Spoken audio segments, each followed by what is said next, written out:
All right, good morning, everyone. Morning. Hope we're all staying warm. I'm Professor Zarowski.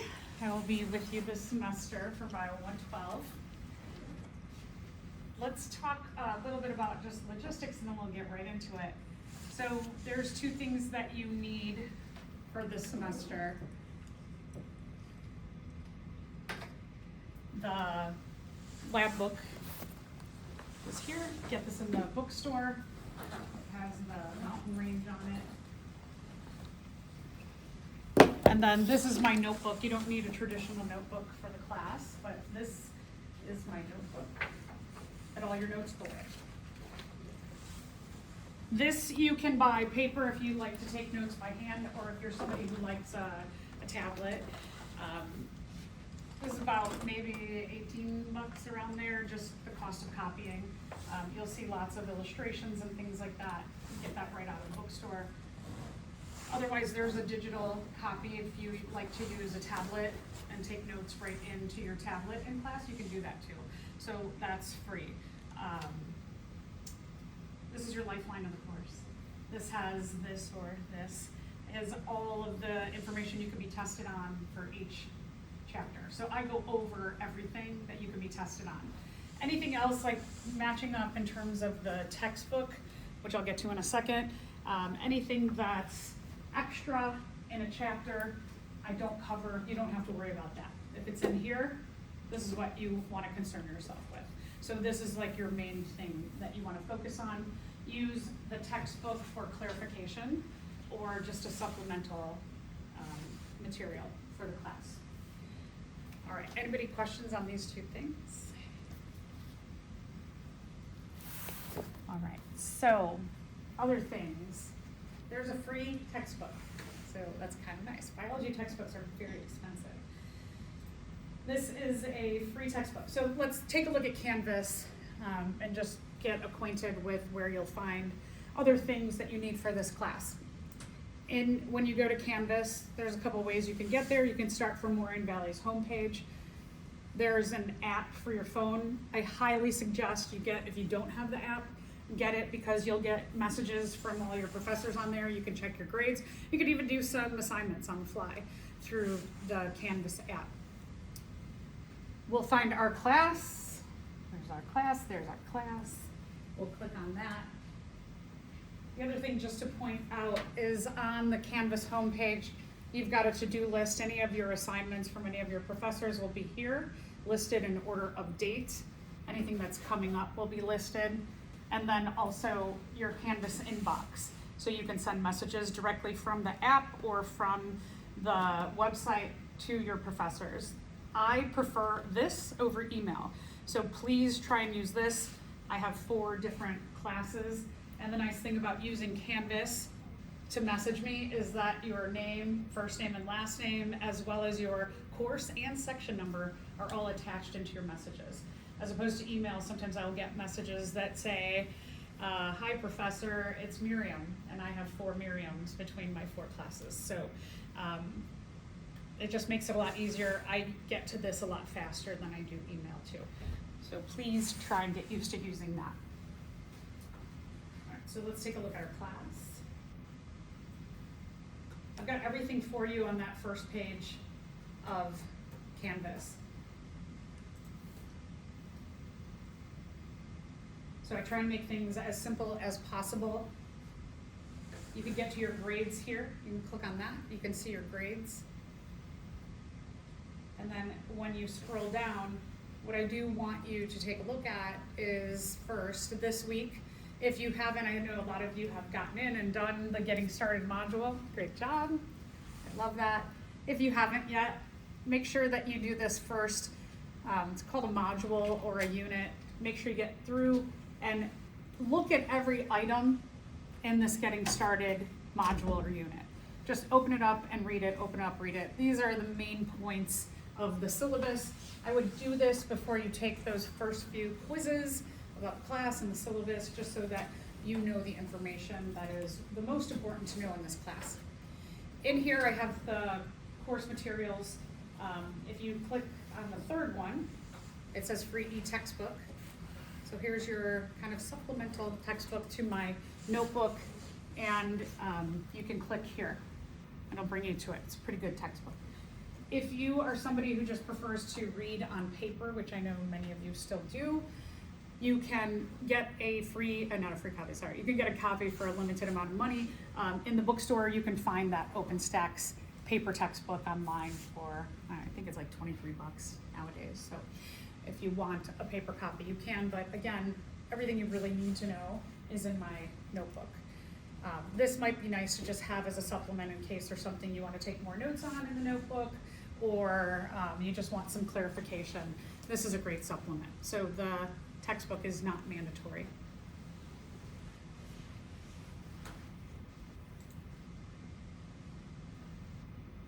So just get through all of this week, please. And then let's take a look at our first unit. Our first unit is evolution. This is everything that will be due for this unit. I've got it in there, I've got it dated. Mostly the dates are correct in terms of when things are due. It depends on lab. For example, if we're working on a lab and I think you need one more day, I will tell you that in class. So sometimes these dates will be just a little off depending on our timing in lab.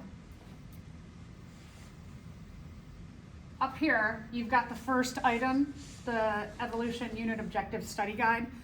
You have a study guide for the first exam. The study guide is what my notes are based on. So everything that's in that unit study guide will be found in here. The study guide is an assignment that will be due the day of the exam. So let's take a look at what I mean by that.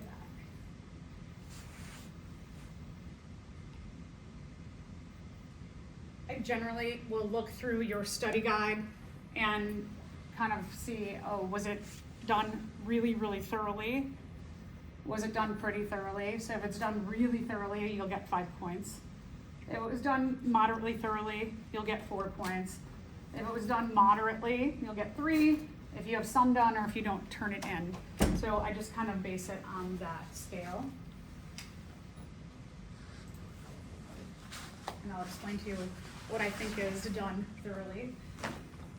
So here you have a PDF and a docx. You can use either one. Within here, it tells you everything that you need to know for the exam. So there should be no surprises. The whole class revolves around your study guide objectives. The labs, the lectures, the exams, my notebook.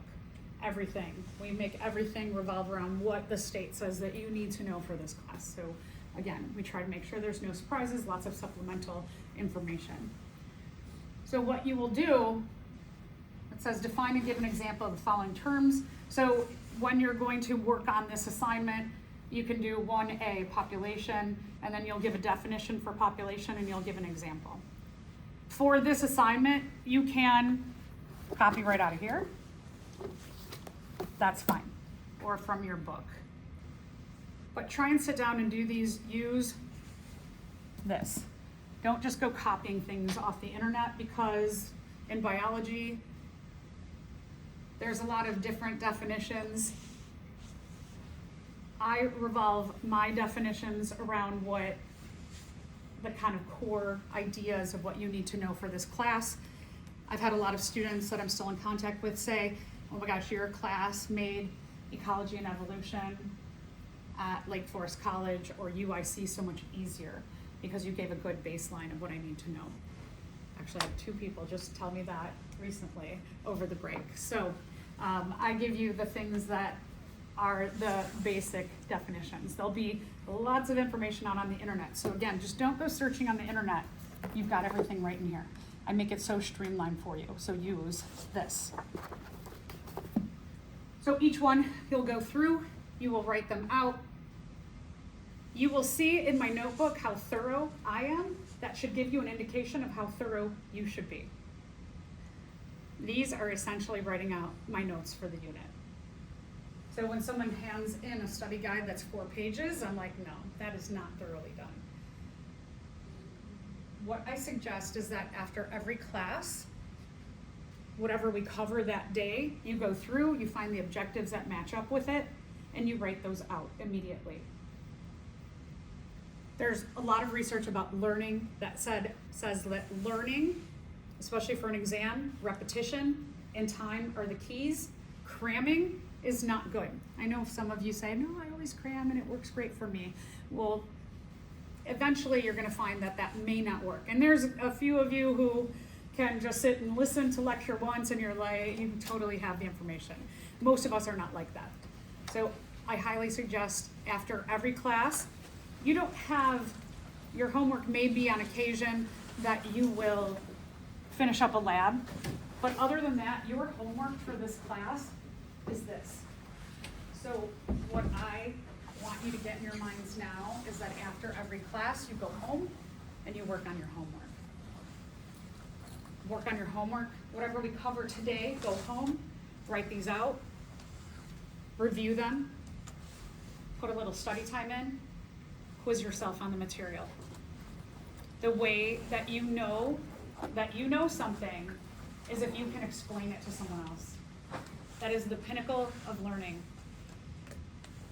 At the end of the unit, after you've reviewed and studied and reviewed and studied and reviewed and quizzed and studied, give the objectives to someone else and just have them ask you questions off the objectives randomly and explain them to them.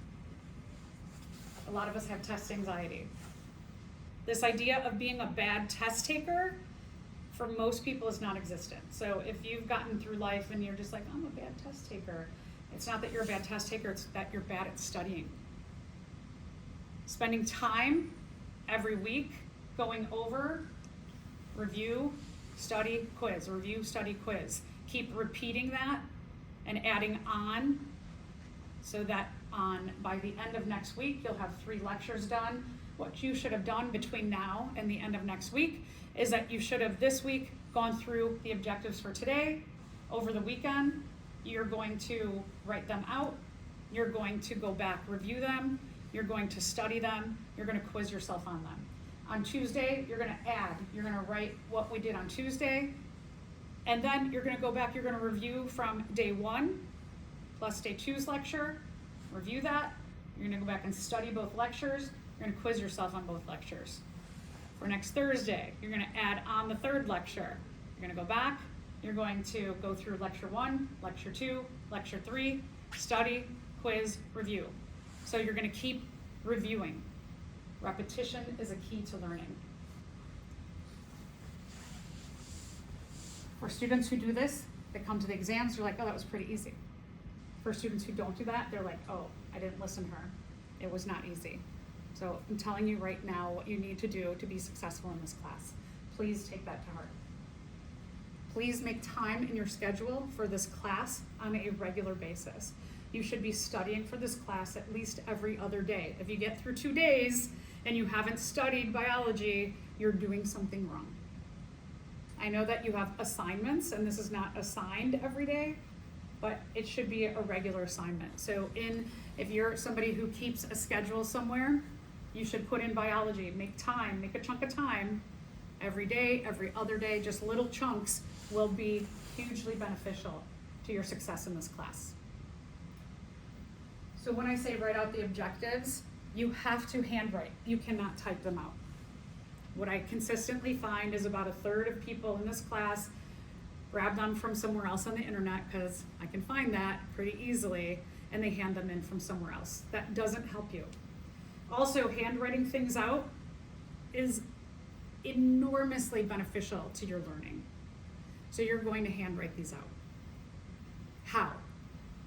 So a lot of times students will take a traditional notebook and they'll just start writing Unit 1, Evolution, and then on the day of the exam, they're going to give me that notebook. I'll look through that notebook, I'll grade it, I'll give you back the notebook. And then that way you can have all of your objectives for this class in one single notebook. It's all in one place. A lot of students like to do that. So that's an option. A lot of students like to do note cards. So you can put these all on individual note cards and just put a rubber band or put them in a plastic bag, your name on the first one, you hand them in. You can handwrite them on loose leaf paper, any kind of paper that you want. Otherwise, if you're somebody who likes to use a tablet, you can do them in a tablet. So there's a lot of different options of ways that you can write them out, but they must be written out. I will not accept if you hand them in and they are typed. I mean, if you have this, like this part typed out and you leave spaces, there's a doc, and you make spaces and then you handwrite in there, that's fine. If you have this typed out, but you write in your answers, you can do it that way too. So however you want to do it, but you have to handwrite them out, excuse me. So lots of different ways to do them. I'm going to give you an example.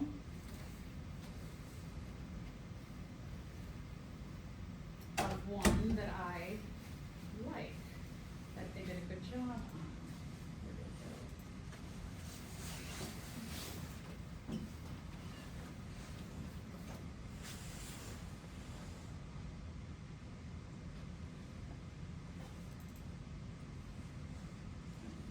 Somewhere. So here's a student who wrote them in her tablet, but you could essentially think this could be like a piece of paper as well. And this is what they did. Colors help you remember. So you can see the student highlighted things in different colors. When you're taking an exam, you will literally be able to see the picture of each page and the colors. The colors give you something to like grab onto. So colors help you learn. A lot of students like to have like a pack of different colored pens and they write them out in different colors. Color cues definitely help you learn. The more senses you can use when you're studying, the more you're going to remember. So it seems weird, but talking out loud when you're studying is really beneficial. In the exam, you'll be able to hear yourself. Explaining it to someone else, hugely beneficial. You're using all of your senses to do that. So again, you can see lots of colors, put in some illustrations. Look at how long one unit is. So again, if you're handing in 4 pages, you're not doing something right. And it goes on. This person has 37 pages of notes. So 37 pages, is that reasonable to do in one night? No, not at all, right? So this should give you an idea. If you work on it every other day at least, or every day, it will be totally easy to do, right? Do 5 pages one day, 5 pages the next day, or 2 pages every day. Really easy reviewing, going over it. Do not wait till the last minute to do your objectives. The objectives are to give you something to study with. If you're doing it as like, this assignment's due the day of the exam, I'm just gonna do these and that's my study time, that's not studying. That's just cramming this in. So give yourself that time. Does anyone have any questions on the unit objectives? If you come up with any questions, if you were in lecture and you think, write it down, ask me in lab. Ask me after lab. Send me a message in Canvas. I'm here to help you. I want to teach you how to be an excellent student. As I'm starting to read your introductions, I can see that you're all going into very competitive, high-level intelligence careers. You really need to know how to study and be a good student. So one of my big goals in this class is to help you to get to a point where you are excellent and competitive in your academic field so that you will achieve your dreams. I really want you all to walk out of here knowing how to be a good student and study and be ready for your futures. So whatever I can do to help, let me know. I'm happy to help you along the way. If you feel like I'm not doing things in a certain way, you want to brainstorm things with me, you have any questions about the material, right after this class I have office hour. So you all are lucky that right after class, well, many of you might have to go on to other places, but I have office hours. I also have office hours on Monday and Wednesday online from I think 10 to 11, so you can pop into WebEx. If those times that I have office hours, or I call them student hours, are not convenient to you, let me know. I'm happy to have an appointment made with you, and I will work with you on your time when it's more convenient to you. I know that you're all very busy.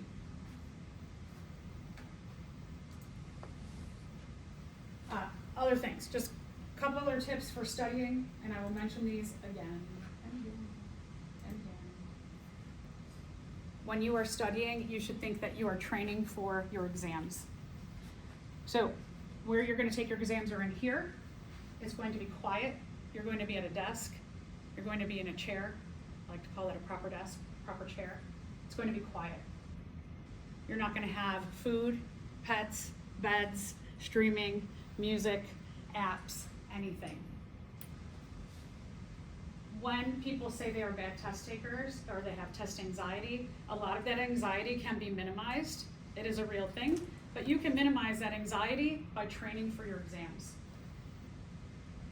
If you mimic the testing environment here while you are studying, then you come in to take an exam and your body, mind, soul are like, oh, okay, this like structured, quiet environment feels normal. So then you are going to lessen the amount of anxiety that you have. If you are studying in your bed and you've got your pets around and you've got lots of snacks around, you've got your phone open, you've got music playing, when you get here, your body, mind, and soul are going, wait, when I was studying this material, I had all this other stuff around. And now your brain is going boom, boom, boom, boom, it's freaking out. It's totally freaking out. Guess what happens? Then you read things wrong. You forget things. You jumble things. So I do a lot of research on study habits. You are in control of making good choices of how you want to study and prepare yourself to make this feel normal. When I was in college, I went from being a really bad student to studying in my dorm room, door open, lots of people coming in and out, music, phone out. And then I noticed that wasn't working. So I started to go to the biology building. I sat in a classroom in quiet, and I started to do much better.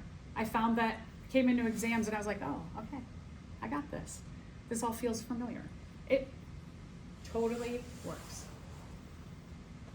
So please make those choices. That's up to you. You can make good choices about studying, you can make bad choices about studying. The biggest factor in it all is put your phone away. You've got to be without your phone. There is research that shows that if you are studying and your phone is open, and every time something happens, a flash, a noise, and you go from studying to look, and then back to studying, look, back to studying, it takes your brain 2 minutes to change from this like social mode to back to study mode. So if you're doing this, you are not studying, you're not absorbing in the proper way. So you gotta put that phone away. You're not gonna have it here in the exam. It is a hard thing to let go of, but once you start doing it, it will be natural. It takes about 30 days for a behavior to take place, to take hold, so just get used to it. Plus, there's generally not much that's happening in there that's important, that you have to get to right now. Certainly if you have kids or you have brothers or sisters and they need to get a hold of you, that might be one thing, but for the most part, we can put that away. All right, so I will get off my soapbox about studying, but again, I just want you to know there's a lot of research of how to be successful as a student. And again, I know who you all are. You're going after very intelligent, highly competitive academic careers. And these are the tips that will help you to be excellent. So today we're going to go over principles of evolution. Some of you already did the safety lab, way to go. If you didn't do the safety lab, you'll finish it up today. You'll hand that in. And then we'll start lab 21. I'll write this on the board. We're gonna do everything but page 8 today. Homework, objectives, get on those. Tuesday, we'll continue on with lecture. We'll finish up lab 21 except for page 8 and these discussion questions. And then we will begin lab 23 on Tuesday and the rest you will do for homework. If you ever want to take a picture of this during class, like at the beginning, you can pull your phone out. I do ask that you all keep your phones away though. So if you want to take your phone out right now, take a picture and then put it away, that's great. But please, phones, anything, tablets, computers where you're going to be looking at social material, not paying attention to the class, please put them away.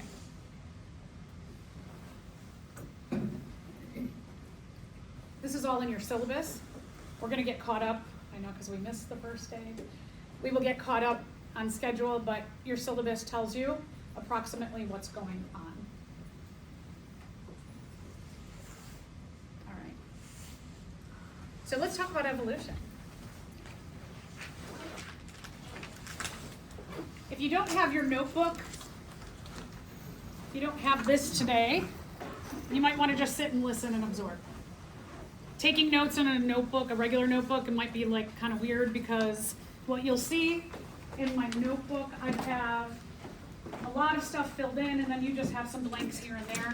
If you take it in a notebook, it might not make any sense. I'm recording the lecture, so when you get your notebook, if you don't have it, you can go home and you can do lecture again. It's a great review for you. You can go in and then you can fill this in with my lecture on YouTube.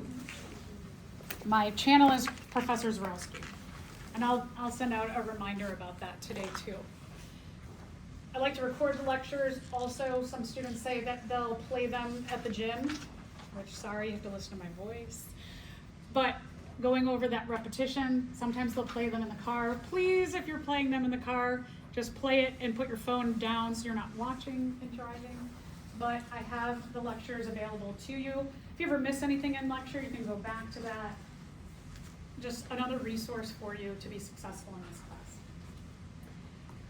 So a little bit about evolution. Evolution is a theory. We'll get into the idea of theory, but theory means that there are a lot of scientists who've done a lot of research, and everybody's research points to the same conclusion. That's what a theory is. Theories cannot be disproved given the current technology. So it could be that, like many, many years ago, it was hypothesized that the Earth was 2,000 years old. And then everybody was like, yeah, I agree with that. All the scientists agreed. But then when more research was done, fossils were collected, they started looking at DNA, biotechnology. Science started to agree that, oh wait, I think it's a lot older. And then eventually we come to know, based on research that has been accumulated over time, that the Earth is about 4 to 4.5 billion years old. So that theory changed given the current technology of each time. Evolution, there's two parts of the theory, there's two big parts to evolution. There's the theory portion of evolution, and then there's the hypothesis part of evolution. I know a lot of times students come in and they say, or just people in general, they hear evolution, and based on their upbringing, maybe influenced by culture or religion, they say, I don't believe in evolution. The part that often applies to is that someone has a creator or a god or gods who say, this is the way humans came about, or this is the way evolution has happened, where life started. That is still hypothetical. It's a hypothesis. So science says, we don't know how life started. Science gives hypotheses or ideas how it might have started, but science is not saying you cannot have your beliefs, your religion, your culture. Science says, go ahead, believe what you want about how life started, because we have some ideas, but we don't even know. So again, that's hypothetical, meaning that there's some ideas, it's often educated ideas, but nothing is supported by the wide scientific community. What is theory part of evolution? It says that living things evolve and change over time. And that is based on their adaptations, or it's based on the characteristics that are most favored in the environment at that time. So we have that idea of what we call natural selection. Nature, at the given time, selects for organisms who have the best traits right now. Those with the best traits, we call them advantageous traits. They will survive easier than those that don't have good traits or advantageous traits. Those that survive easier with the advantageous traits, because they have an easier time surviving, eating, having homes, and staying warm or cool, whatever their needs are, They will probably, because they're comfortable in their environment, have the time and energy to reproduce. And then those advantageous traits, given that current time in the world, will be passed on to offspring. Those with advantageous traits in a population will see that trait get bigger and bigger in the population because it's favored by nature at that given time. And so over time, what we can see is that nature determines who's going to be comfortable based on whatever genetics you have by chance and who's not. But can the environment change suddenly? Yeah, right? I mean, look at this week. We have a lot of natural selection going on right now. It is in the negatives this week with the wind chill especially. And so what organisms are adapted to surviving in this really cold weather will just be by chance what they have in their DNA. And those who can't survive well in this weather, they'll either be just like really working hard to stay warm. If you're working really hard to stay warm, are you thinking, I'm gonna have sex? I mean, it could be an option to like warm up, but for the most part, you're not thinking about having offspring. If you are having a hard time surviving, you are not thinking, I'm gonna bring offspring into this situation, because wouldn't that be cool? No, not cool, right? Because they can't survive. How are they gonna take care of offspring? So survival is a focus. If you're having an easy time surviving, you've got time for other things like reproduction. So those are the big ideas. All right, so our notebook picks up at the beginning. Ideas about evolution, as soon as humans could start communicating. These are ones that we have documented, but I'm sure even if we go back millions of years to the earliest humans, they were probably thinking about, like, why are we here? How do we move forward as a population? I'm sure they were communicating about this, but we have some documentation back about 2,500 years ago. The Greeks, the philosophers, they were talking about how long do you think humans have been around and what did we look like before and how are we going to survive currently? They were thinking about ideas of evolution. One of the earliest Greek philosophers, the name was Anaximander, and Anaximander had an idea that water was important to living things, which we absolutely know. If you took Bio 111, you went through a whole big thing about dehydration synthesis and hydrolysis, and we know that water is critically important to making and breaking molecules. We also know that simple forms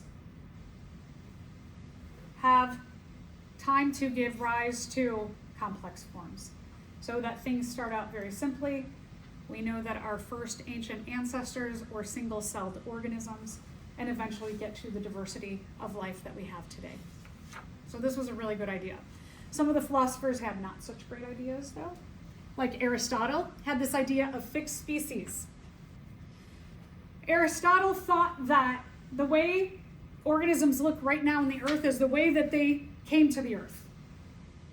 That there was no like changes, natural selection over time. That poof, poof, poof, things just happened onto the earth. Aristotle also thought that there was a ladder of perfection. And the ladder of perfection starts with the least perfect to the most perfect organisms. Humans are up at the top.